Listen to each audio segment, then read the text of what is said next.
I think, on everyone's mind this summer. One big piece of controversy that actually has nothing to do ultimately with with with movies in terms of their production, but I'm talking about motherfucking MoviePass. Now, this has had problems all last week with Mission Impossible Fallout getting put not only behind a block wall, basically, but they want to charge you surge prices for a membership fee that you're already paying.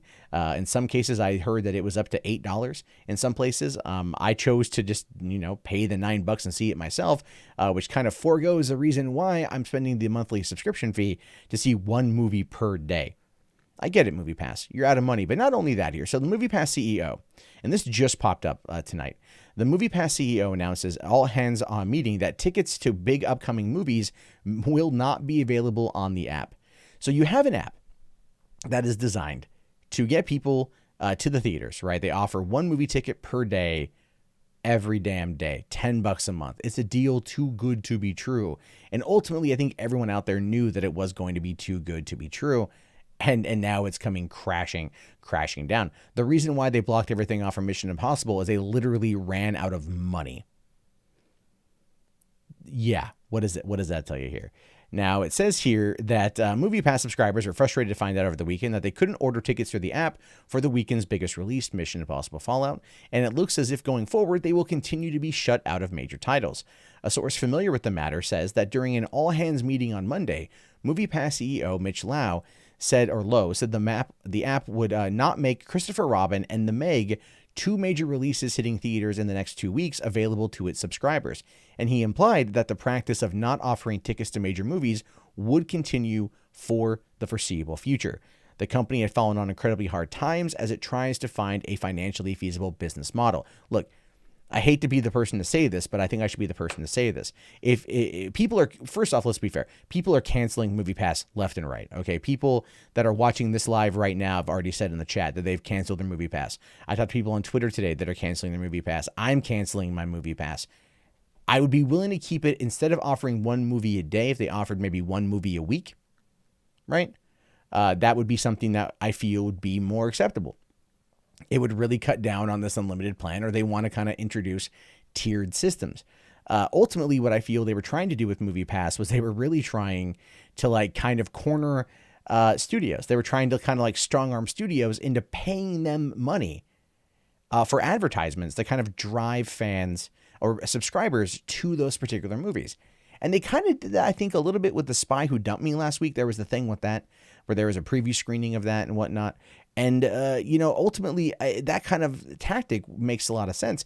I mean, MoviePass has already said that they want to jump into to buying and producing and releasing films. They want to be a movie distributor.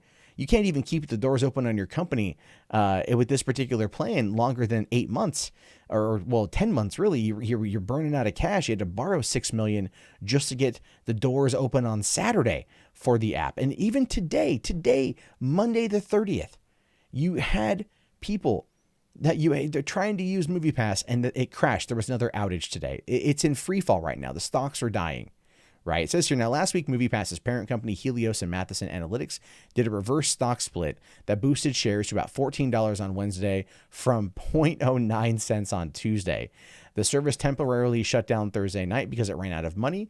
And HMNY said in Securities Exchange Commission filing on Friday that it had to borrow $5 million in cash to get it online. This stock closed at $2 on Friday. Now, listen, here's the thing. Part of me feels like if you are wanting to kind of make a quick buck, throw down like a couple $100s on stock, get a couple 100 shares, wait for them to split it again because there's going to be another last ditch effort in order to do it, and then just sell.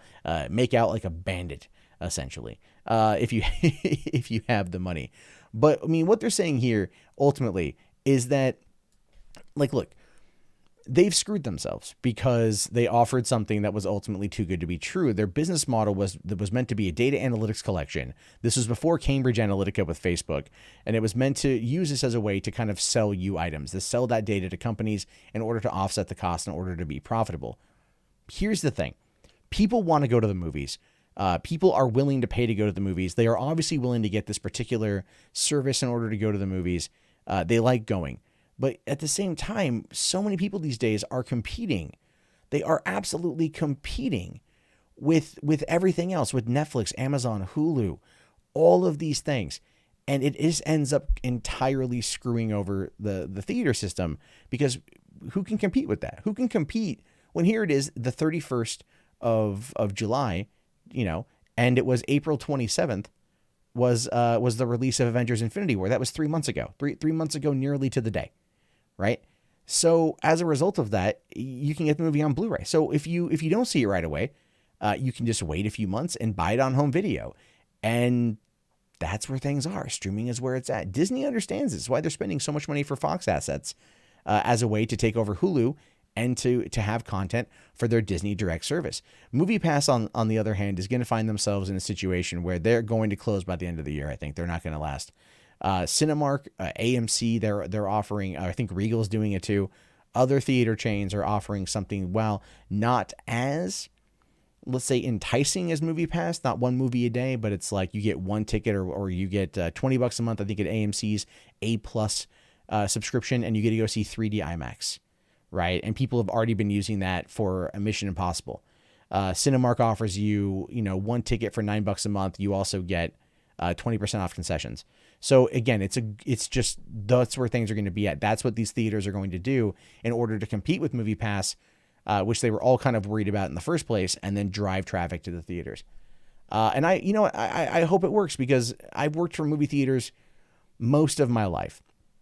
20 years ago, this summer was when I first started working for movie theaters, back in the summer of 1998.